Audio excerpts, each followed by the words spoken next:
Ang topic po natin ay may title po na Resilient Faith. Ang text po natin ay makikita po natin sa Genesis 50:20. Genesis 50:20, as for you, you meant evil against me, but God meant it for good, to bring it about that many people should be kept alive as they are today. Sa Tagalog, ganito po ang sinasabi, masama nga ang inyong ginawa sa akin, subalit ipinahintulot iyon ng Diyos para sa kabutihan. At dahil dooy naligtas ang marami ngayon. Tayo po ay manalangin. Lord, maraming salamat po sa inyo sa umagang ito. We worship you, we exalt you, God. Kayo po ang kataas-taasang Diyos. Kayo po ang makapangyarihang Diyos. Kayo ang nag-iisang Diyos at wala na pong iba. Panginoon, ngayon pong umaga, ang amin pong panalangin, masamba po namin kayo in spirit and in truth. Lord, open our eyes. Buksan po ninyo, Lord, lalo ang amin pong mga mata at makita po namin ang inyong pong kaningningan, ang inyong kabutihan, ang inyong po, Panginoong, kadakilaan sa buhay po ng bawat isa. As we reflect, Lord, sa life ni Joseph, O God, kami po ay lumalapit at humihingi, Panginoon, ng inyong pong kalakasan. You will continue to empower us. You will give us wisdom, O God, so that we will understand the deep teaching of the Word of God. At alam po namin, Panginoon, ang banal na Espiritu magpapahayag po sa amin, Panginoon, ng mga bagay na mahiwaga na dapat po naming matutunan. All this we ask in Jesus' name, Amen and Amen. Sabihin nga po natin, resilient faith. Ano po ba ang ibig sabihin pag sinabi po natin resilient? Simple lang po sa Tagalog kasi pag sinabing resilient, nababatak. So, naa-adjust, okay?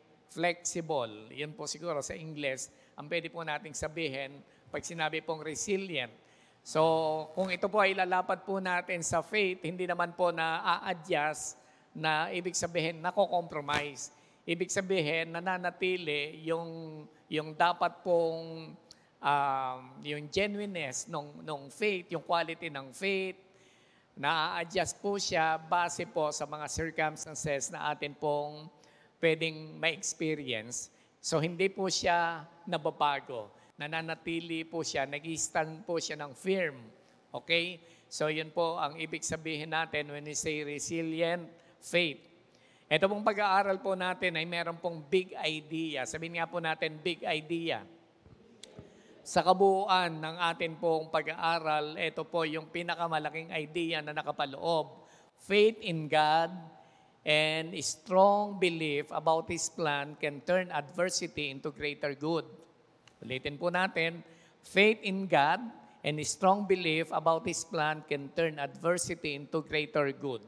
Yung pananampalataya po sa Diyos at yung pong ating matibay na paniniwala sa plano ng Diyos sa buhay natin, kahit po dumating yung pong mga pagsubok, kahit po dumating po yung hindi magagandang moment sa buhay po natin, pagka natindigan po natin yung faith po na yon at paniniwala sa plano ng Diyos para po sa atin, it will turn into greater good. So ang resulta po nito, higit po na mas maganda. Amen po ba doon, mga kapatid? Amen po ba? So ano man po ang pwede po nating ma-experience po ngayon, if you are standing on your faith in God, makikita po natin, mga kapatid, at the end of the day, it will turn out to be good. Okay? Ito po yung pwede po nating maranasan. So in today's message, we will explore the inspiring story of Joseph the dreamer from the Bible, focusing on his faith. Ang dami pong pinagdaanan ni Joseph at sobrang laki po at lawak po na kasaysayan po niya, naka-record po sa Genesis. At ang buhay po niya, sari-sari, ang dami-daming nangyari po sa kanya. Joseph's life had been marked by betrayal, hardship, but eventually meron pong triumph, meron pong success sa bandang huli. Ito po ay dahil po napaka-steadfast ng kanya pong paniniwala, na handon po yung resilient faith po niya sa plano po ng Panginoon na alam po niya, naniniwala po siya, mga kapatid, that God will transform the darkness moments into opportunities for greater good. Yan po yung pinaniniwalaan po niya.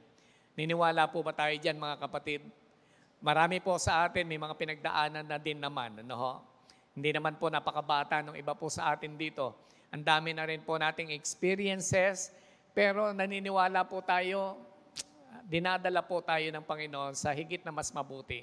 At ang iba po sa inyo, they are beginning to experience the good things from the Lord. Can you say amen to that? Marami na po tayong pinagdaanan at na-experience naman po natin ang kapangyarihan ng Diyos, ang ginagawa niya na mabuti po sa atin. So in this narrative, mga kapatid, maunawaan po natin ang kahalagahan po ng faith, lalo na po kung tayo po ay dumadaan sa mga adversity, ma-reveal po lalo yung divine purpose ng Panginoon sa atin pong mga buhay. So how resilient faith demonstrated? How resilient faith demonstrated in this narrative, in this story? So isa-isahin po natin yan. Ang number 1, unshaken in the face of rejection. Unshaken in the face of rejection.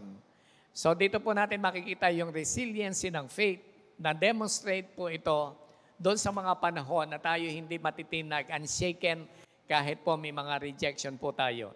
Genesis 37:3-4. Now Israel loved Joseph more than any other of his sons, because he was the son of his old age. And he made him a robe of many colors. But when his brothers saw that their father loved him more than all his brothers, they hated him. Sabihin nga po natin, they hated. So they hated him and could not speak peacefully to him. Si Jacob po, paborito po niyang anak. Ito pong si Joseph. Okay? Siya po yung favored son. At initially, pwede po nating masabi na napaka-blessed naman po nitong si Joseph kasi favored son po siya ng kanya pong tatay. Siya po yung dinadala sa Jollibee. Siya po yung pinapipili ng laruan sa Toy Kingdom. Siya po yung paboritong-paborito ng kanya pong tatay. Okay? Pero saglit lang po yung masasabi po nating seemingly blessed na buhay po nitong si Joseph. Kasi along with his journey, life's journey, sunod-sunod na po yan. Rejection, betrayal, tapos mga injustices and everything na dinanas po niya sa iba't ibang kalagayan, iba't ibang tagpo, iba't ibang mga pangyayari sa buhay po niya. But despite this hardship, si Joseph po nanatili po sa kanya pong pananampalataya. He remains unshaken. Okay? Hindi po siya natitinag. At nandun po yung kanyang unwavering trust in God even in the face of deep rejection and injustice. Ito pong rejection po ni Joseph sa kanya pong mga kapatid, most likely, ang pinakaugat nito, nanggaling po ito doon sa jealousy. Nanggaling po ito doon sa inggit dahil po siya nga po yung favored son ng kanya pong tatay. And aside from that, meron pong inireveal na panaginip po itong si Joseph. Alam po ninyo yon? Na naginip po siya. To cut the long story short, kasi madalas na po itong pag-aralan, hindi na po natin ididig pa yung mga details ng dream. Pero na naginip po siya, ang ipinapakita lang po niya doon, magkakaroon po siya ng future leadership. At yung mga kapatid niya, parang hindi makapaniwala. So hindi po nila kayang matanggap na si Joseph, isang pagkakataon, magkakaroon ng leadership at pati sila ay pangungunahan. So hindi nila kayang matanggap ito. Siguro po habang nire-reflect po nila, yung plano ng Diyos na yan, na inireveal po kay Joseph, lalo pong may rejection po sa kanila. So, despite being betrayed by his brothers, alam po ninyo, siya po ay pinagtangkaan ng kanya pong mga kapatid. Nakakalungkot po yun, ano? Kung saang lugar pa, ang feeling mo doon ka safe, pero yung family mo mismo, ang mga kapatid mo ang nagtangka sa iyong buhay. Salamat na lang, nahimasmasan din naman po sila, hindi na nila pinatay. Instead, inilagay na lang po nila sa balon na walang tubig, and eventually ibinenta po nila ito po si Joseph papunta po sa Egypt, ano, para ibenta po as slave. So despite being betrayed by his brothers and sold into slavery, nahandun po yung kanyang pananampalataya na hindi natitinag. So in response to his betrayal, lalo po siyang nag-rely sa Panginoon, lumapit po sa Panginoon. Rather, siya po ay maapektuhan ng mga circumstances. So when faced with betrayal, yan po ay napaka-crucial na lalo po nating i-anchor ang atin pong faith sa mga promises ng Panginoon. Lalo po tayong kumapit sa Kanya. Kaysa po doon sa mga immediate feelings na pwede po nating maramdaman at yung mga circumstances na meron po tayo. So, sabi nga po natin, nakakalungkot lang kasi rejection come from unexpected places, including those closest to us, mga tao na malapit sa iyo. At dapat po nating maunawaan dito na yung rejection is not a reflection of your worth. Hindi po yan nakabase sa kung sino ka. Okay? Yung value natin ay hindi nakadepende doon po sa rejection ng tao sa atin. Minsan, di po ba, mas malamang mas mataas ang value natin, mas nire-reject tayo ng tao. Nakakita na po kayo ng ganyan, na kung sino pa yung mataas yung value, parang rejected ng mga tao. Because, of course, siguro, pwedeng meron jealousy, meron pong envy na nakapaloob. Kaya po nare-reject po tayo ng mga tao, nabibetray po tayo ng mga tao. And unexpectedly, dumarating po yan kahit po saan. Pero kapit lang po tayo, isipin lang po natin mga kapatid, na meron pong higit na malaking plano ang Diyos para po sa atin.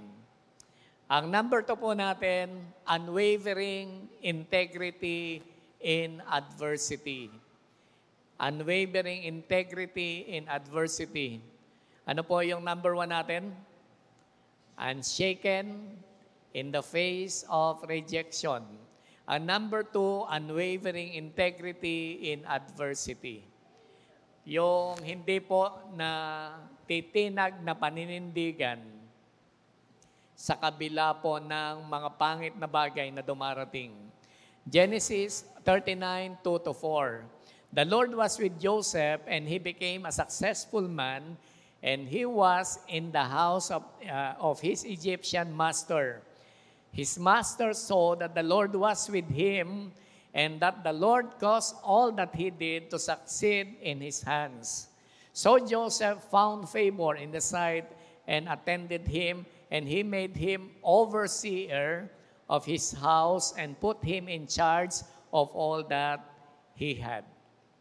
So, ito na nga po, nabili po siya ng mga Ismaelita, dinala po siya ng Egypt.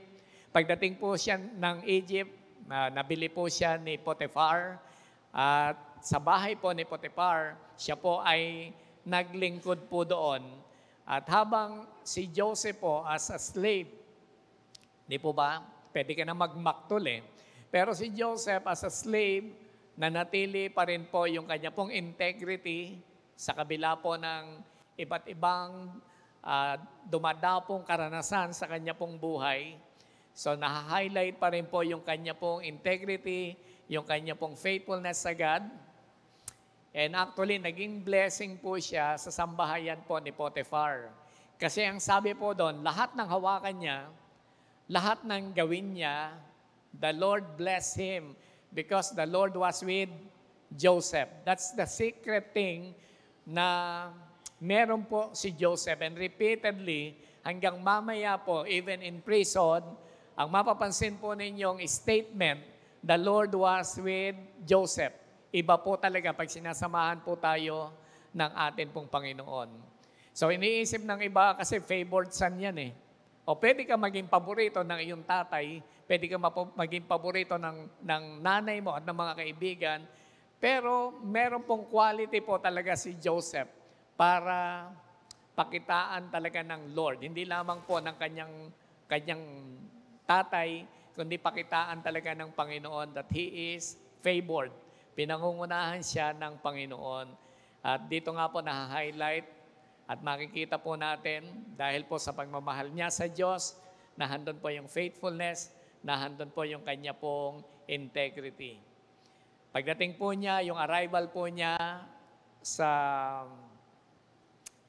kung saan kailangan po niya maglingkod as a slave, dito po kay Potiphar, pinakita po niya na pwede po siyang mag-excel kahit po saang lugar, even as a slave. So, nag-excel po siya sa kanya pong duties, ipinakita po niya yung kanya pong galing, and he succeeded in everything that he did. Mahalaga po ito mga kapatid. Kahit po maliit na bagay, kahit malaking bagay, pinagbubuti po natin, inaayos po natin. Dapat nagiging mabunga, okay? Nakikita po na excellent yung atin pong ginagawa. Everything that we do, kinakikitaan po yan, mga kapatid, ng kagandahan at ng kaayusan. Minsan, alam po ninyo, may mga tao pagka meron po tayong ginawa, tinatanong nila, ano bang ginamit sa paggawa niyan? Kamay ba talaga ang ginamit? So, para mga idioms po yan na gustong ipakita na hindi maayos kasi ang pagkakagawa. So in other words, pag may gagawin po tayo, pagbutihin po natin, ipakita po natin yung best na pwede po nating maipakita. Lalo na po kung ito po ay skill po natin, lalo pong yung mga tao ay tumitingin sa best na atin pong mailalabas at magagawa.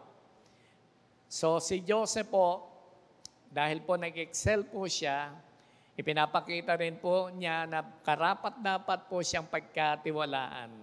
So dito po ay yung trustworthiness na handyan sa kanya at yung kanya pong administrative skill. Kaya po pinagkatiwalaan po siya ni Potiphar ng napakalaking bagay. Okay? So, kaya lang po, meron pong temptation sa kanya pong integrity na ito. So hanggang saan tatagal yung kanyang integrity?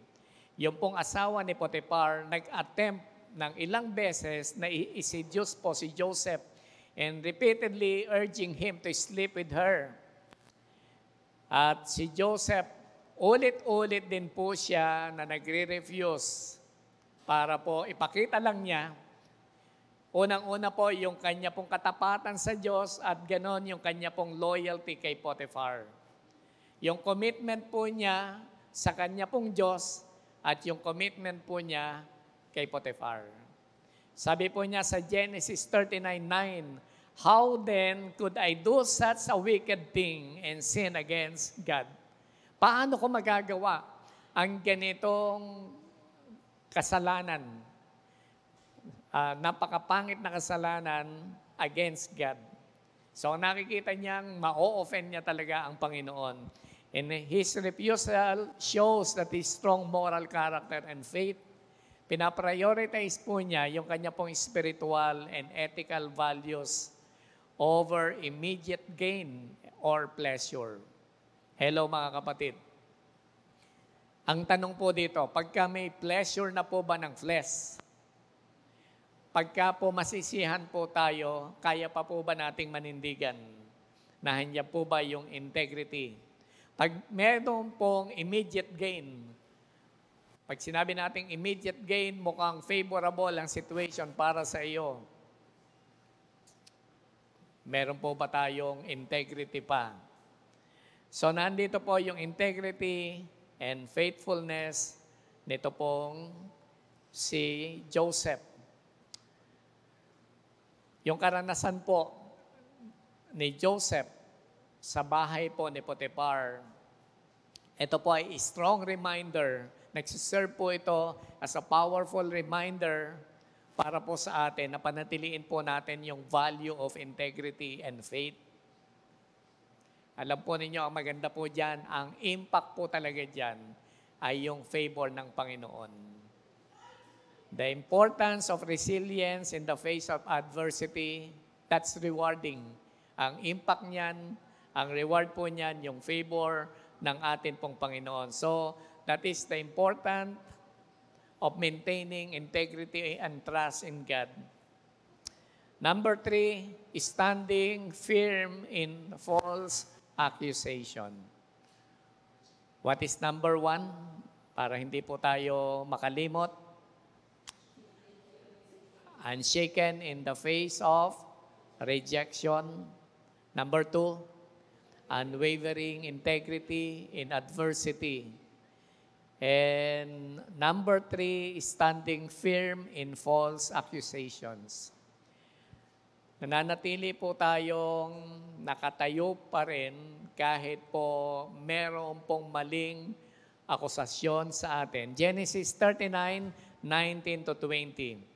As soon as his master heard the words that his wife spoke to him, "This is the way your servant treated me," his anger was kindled, and Joseph's master took him and put him into the prison, the place where the king's prisoners were confined, and he was there in prison. Gumawa ng kwento si Mrs. Potiphar. Dahil paulit-ulit po niyang sinisidyos, ito pong si Joseph, ayaw pong pumayag. At isang araw na maglilingkod, ito pong si Joseph sa kanila pong bahay. Na-corner po si Joseph. Pero si Joseph po nakatakbo pa rin at nakuha lamang po. At least parang kay Mrs. Potiphar, meron po siyang hawak na ebidensya. Yung pong balabal po ni Joseph na kailangan po niya ipakita sa court. At sa kanya pong husband, na totoo nga yung kanya pong mga akusasyon, maling kwento, yung fabricated na ikinuwento po niya dito po kay Potiphar, na siya ay tangkang pagsasamantalahan ni Joseph. So, to cut the long story short, pinaniwalaan ni Potiphar at siya po ay ipinakulong. Pero alam po ninyo mga kapatid, ito pong kwento ng pagkakakulong po ni Joseph, palapit na po siya ng palapit doon po sa kanya pong panaginip na magkakaroon po siya ng future leadership. Siya po ay itataas in power. Kasi po, tingnan po ninyo yung verse, last part ng verse, "And Joseph's master took him and put him into the prison, the place where the king's prisoners were confined. And he was there in prison." Ito po yung dalahan ng mga nagkasalang naglilingkod sa hari. So connected na po sa hari, ito pong bahagi po na ito. So si Joseph, niresist po niya yung temptation, nag-remain faithful to God, at nag-lead po ito sa false accusations and imprisonment. Imagine po ninyo yan mga kapatid. Gusto mong gumawa ng mabuti pero napapahama ka. Lumalagay ka sa maayos, ikaw pang napasama. Meron kang ginawa, ang tingin mo, nanindigan ka, nakulong ka pa. Pero mahalaga din po talaga mga kapatid, na mag-stand firm tayo sa faith and values at maniwala po tayo, meron pong vindication si Lord. Do you believe in the vindication from the Lord? Mga kapatid, isang pagkakataon, talagang itatayo ka ni Lord at ipapakita, tama ka at mali ang iba. So, standing firm in the face of false accusation, ito po ay nagde-demonstrate na si Joseph po, meron talagang character, meron po siyang resilient faith, meron po siyang unwavering faith, meron po siyang principle na tinatayuan. So ano po mga principle po ito? nagtitiwala po siya sa justice ng Panginoon. Trusting in God's justice. Ito po, naniniwala po siya na ang ultimate justice ay nasa Lord lang. Kapag inosente po tayo, alam natin kung malinis ang ating kamay, wala tayong kasalanan, maniwala po tayo sa ultimate justice ng ating Panginoon. Magtiwala po tayo na ang justice po na ito ay nasa kamay ng atin pong Panginoon. Of course, mga kapatid, ito po, may mga pagkakataon, makakaranas po tayo ng mga temporary setbacks. Minsan po talaga, parang ang feeling natin, teka, mukhang lugi ako parang ganon. Parang lugi ako dito sa nangyaring ito. So meron po mga temporary setbacks, mga temporary injustices, pero sabi nga po natin, binevindicate ng Panginoon yan. At itatayo ng Lord what is right in His time. Sa mga panahon na gusto na ng Panginoon itindig ang katotohanan, God will bring about what is right in His time. Ano pa po? Endurance ang kanya pong ipinakita. Ito po yung principle na ipinamumuhay po ni Joseph. Na handyan po yung patience and endurance. Handa po siyang magtiis ng hardship without losing faith. Alam po niya, may purpose ang Panginoon sa kanyang buhay. Alam po ninyo yung gano'n, yung parang nagpakita si Lord sa iyo ng napakagandang plano. At sa ganda ng plano, parang too good to be true, pero yet, pinaniniwalaan po natin kasi si Lord po ang may sabi po niyan. Pero along the way, merong tayong naranasan na ang hihirap na mga bagay. Pero alam na po natin, dahil sinabi po ni Lord po yan, pinaniniwalaan po natin, 100% alam natin, ito ay mangyayari. At nagpipersevere po tayo, nag-i-endure po tayo, dahil may clarity po sa atin yung pong plano ng Panginoon. Ang number 4, hoping in the midst of injustice. Hoping in the midst of injustice. Umaasa sa gitna ng kawalan ng hustisya. What is number 1 again, mga kapatid? Number 1. Number 2. Number 3. And here is number 4, hoping in the midst of injustice. Genesis 39:21-23. But the Lord was with Joseph. Inulit na naman po ito, mga kapatid. Nasa kulungan na nga, pero hindi pa rin siya hinihiwalayan ng Panginoon. Several times narinig po natin at mababasa po natin, nakasulat po yan sa Bible, nung naglilingkod po siya kay Potiphar, pinagpapala ng Panginoon, anuman ang kanyang hawakan, anuman ang ipagkatiwala sa kanya ni Potiphar, because the Lord was with Joseph. Pero nung makulong po siya, hindi nyo marirealize, hindi nyo mai-imagine na nahandun pa rin po yan. But the Lord was with Joseph and showed him steadfast love and gave him favor in the sight of the keeper of the prison. And the keeper of the prison put Joseph in charge of all the prisoners who were in the prison. Whatever was done there, he was the one who did it. The keeper of the prison paid no attention to anything that was in Joseph's charge because the Lord was with him. And whatever he did, the Lord made it succeed. Grabe po ito si Joseph.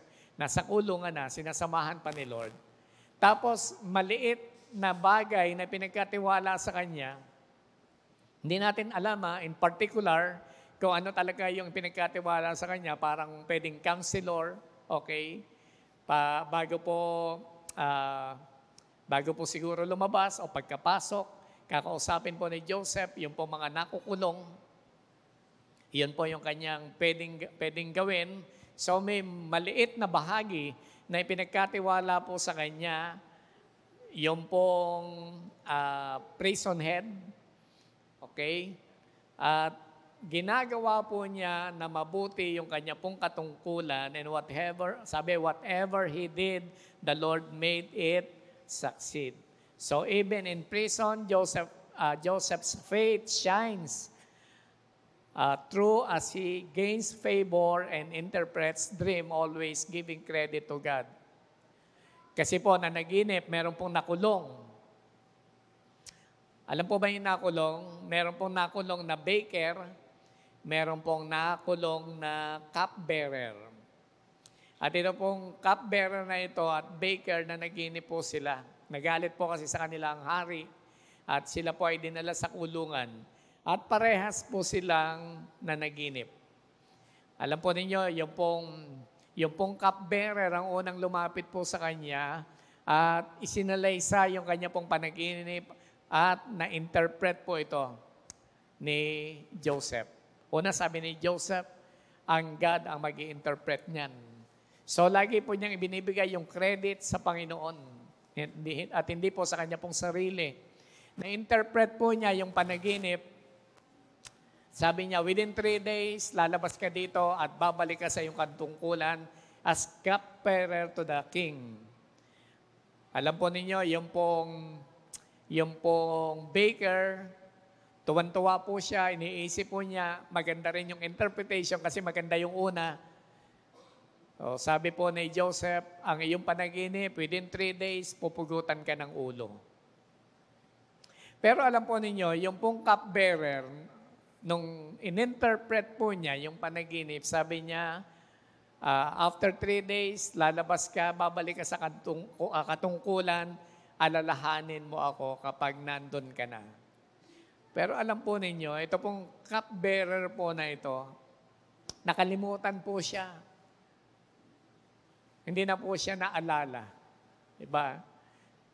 Ito po talaga yung masakit eh. No? Ang dami pong bagay na naranasan po ni Joseph.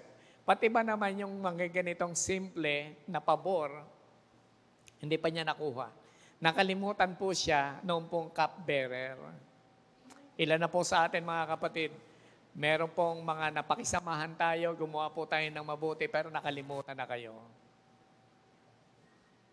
Di po ba ang saklap niyan, mga kapatid? Masaklap. Yung andali-dali ka lang kalimutan ng mga tao. Pero si Joseph, bakit po siya gumagawa ng mabuti? Hoping pa rin po siya. Umaasa pa rin po siya. Nagtitiwala pa rin po siya in the midst of injustices. Magsashine pa rin po ang kanya pong buhay.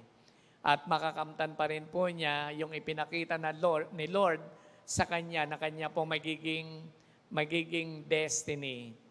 Nahandun po yung presence ng God despite ng mga circumstances na experience po ni Joseph ang presence po ng atin pong Panginoon. At nagtitiwala po siya sa plano ng Diyos para po sa kanya pong buhay. At nanatili po siya, mga kapatid, what is our number 4? Hoping in the midst of injustices. Ano po ang resulta po nito, mga kapatid? Ano ang nangyari po sa kanya?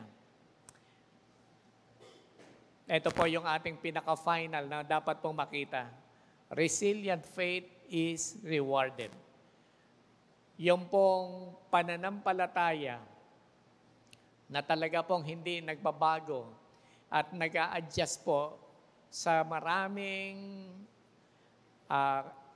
karanasan po natin sa buhay. Ito po ay nire-reward ng atin pong Panginoon. Ano po ang unang reward natin pong makikita? Promotion. Genesis 41:39-40. Then Pharaoh said to Joseph, since God has made all this known to you, there is no one so discerning and wise as you. You shall be in charge of my palace, and all my people are submit to your orders. Only with respect to the throne will I be greater than you. Ano po yon, mga kapatid? Dumating po isang araw na naginip po yung hari. Nakakita po siya ng cows, 7 cows na antataba, anlulusog. Tapos meron din po sa kanyang panaginip na 7 baka na sobrang papayat at ang papangit. Actually, nanaginip pa ulit po siya, same interpretation lang po. Pero nung managinip po yung hari, wala po makapag-interpret. Even the wisest people na nakapaligid po sa kanya, wala po talaga makapag-interpret. Doon po siya naalala, 2 years po nakalipas, doon po siya naalala noong cupbearer. Sabi ng cupbearer, mahal na Pharaoh, alam po ninyo, kung naaalala ninyo, nagalit kayo sa amin, pinadala nyo kami sa kulungan, nakulong kami, meron kaming na-meet doon na talagang pinangungunahan ng Panginoon. Meron siyang katalinuhang ibinigay sa kanya ang Panginoon para makapagpahayag, makapag-interpret ng dream. So, pinatawag po kaagad ng hari at na-interpret po niya ang panaginip. Sabi po niya, mahal na hari, simple lang yan, galing sa Panginoon ang hiwaga na ito, ang interpretation na ito. Dito sa lupain, magkakaroon ng 7 taong kasaganaan at 7 taon ng kahirapan, tagutom. At naging dahilan po yon para po i-prepare ang Egypt at sila po ay ma-preserve. Ano po man nangyari dito mga kapatid? Dahil po sa kanya pong husay at dahil po sa kanya pong pagkakasave sa Egypt, siya po ay pinili po ng hari na maging second in command sa Egypt. Sabi po sa verse, only with respect to the throne will I be greater than you. Ang pagitan lamang natin ay yung trono. In other words, ito lang ang difference natin. Pero meron kang kapangyarihan dito sa lupain. Second in command po siya dito po sa Egypt. Bigla po mga kapatid, kung makikita po natin yung kwento nito pong si Joseph, mula po sa pit, mula po sa balon, mula po papunta po ng kulungan hanggang papunta po siya ng power, ng kapangyarihan. So meron pong promotion po sa kanya and eventually meron pong reconciliation. Genesis 45:7-8. But God sent me ahead of you to preserve for you a remnant on earth and to save your lives from a great deliverance. So then, it was not you who sent me here, but God. He made me father to Pharaoh, Lord of his entire household, and ruler of all Egypt. Yung key verse natin, Genesis 50:20. As for you, you meant evil against me, but God meant it for good to bring it about that many people should be kept alive as they are today. Sabi po ni Warren Wiersbe, ang tagal ng buhay ni Joseph. Pero po yung Romans 8:28, nag-echo na po sa kanya. What is Romans 8:28? Hello? Ang Diyos, sabi po diyan, ay lakip na gumagawa sa ikabubuti ng mga nagsisiibig sa Kanya. All things work together for good to them who love God. Kaya po sabi niya dito sa 50:20, as for you, you meant evil against me. Pinag-isipan niyo ako ng masama, but God meant it for good. Inayos ng Panginoon to bring it about that many people should be kept alive as they are today. Kung hindi nyo ako ginawa ng paraan, ginawa ng masama, hindi ako mapupunta ng Egypt at hindi kayo mabubuhay. Kasi po, nagkaroon ng tagutom, na-experience po yan even in Canaan, at nabalitaan po ng kanya pong tatay na dito po sa Egypt ay meron pong pagkain. Kaya po yung mga kapatid po niya, pinapunta po ng Egypt para po sila ay makabili. At ito na po ang naging daan para po i-reveal ni Joseph ang kanya pong sarili. Ako yung kapatid ninyo na pinagplanuhan ninyong patayin at gawa ng masama. Pero ginawan po niya ng mabuti, pinakita po niya ang kanyang sarili, nireveal po niya ang kanyang sarili. And to cut the long story short, meron pong reconciliation po sa kanila. So, sabi po natin mga kapatid, what is the big idea in today's message? Babalikan po natin yung atin pong big idea, faith in God and a strong belief about His plan can turn adversity into a greater good. Imagine that mga kapatid. Nahandyan po yung promotion, nagtagumpay ka na, naibalik pa yung mga nasirang relasyon po sa atin. That's how it is to have a resilient faith in God. Hindi po tayo natitinag, we stand firm. Hindi po tayo nagko-compromise, nananatili po tayong nagtitiwala sa gagawin ng Panginoon. Even in our rejection, maraming mga bagay pwede po tayong maranasan. Even in false accusations, even in adversity, believe it, you can trust God. At ang God, palalabasin po niya sa bandang huli. Magsashine ka dahil ang Panginoon ang mag-vindicate sa atin, siya po ang mangunguna po sa atin. Kamisa na lang po ninyo, meron pong tendency na mag-compromise po tayo. We don't believe God na kaya po niyang isaayos yung mga pangyayari. Kaya iniisip natin, gagawa na lang ako ng konting mali para at least ako na nag-execute ng mga pangyayari sa buhay ko. Ako na magsasaayos nito. Hello mga kapatid. I'm sure guilty po ang marami po sa atin dyan na tayo po gumagawa ng mga para-paraan din natin. May mga para-paraan din tayo. Naisip natin tayo ang mag-aayos. Pero yung meron pong faith in God, unwavering po ang ating faith, resilient faith. Alam po ninyo, even in difficult times, even in adversity, even in rejection, kahit po mga kapatid, yung false accusations, in the midst of injustices, you can stand in God. You can stand your faith. Pwede po nating panindigan ang atin pong pananampalataya sa Panginoon.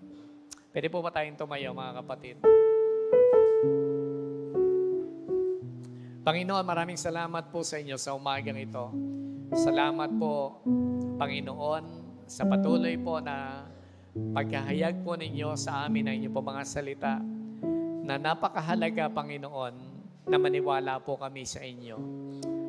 Maniwala po kami at tumindig sa amin pong pananampalataya sa inyo. At sa bandang huli, kayo po ang magre-reward, kayo po ang mag-vindicate, kayo po ang magsasaayos ng mga bagay. Yung po mga destiny na malinaw po ninyo ipinakita po sa amin. Hindi po namin kailangang i-manipulate, hindi po kami kailangang gumawa ng personal na kaparaanan para marating po yun. Kayo po ang naghahanda ng daan, Panginoon, to turn everything for good. Salamat po ng marami. You are good, God. You are sovereign, God. You are in control. Salamat po. Ito po ang aming panalangin. In Jesus' name, amen and amen.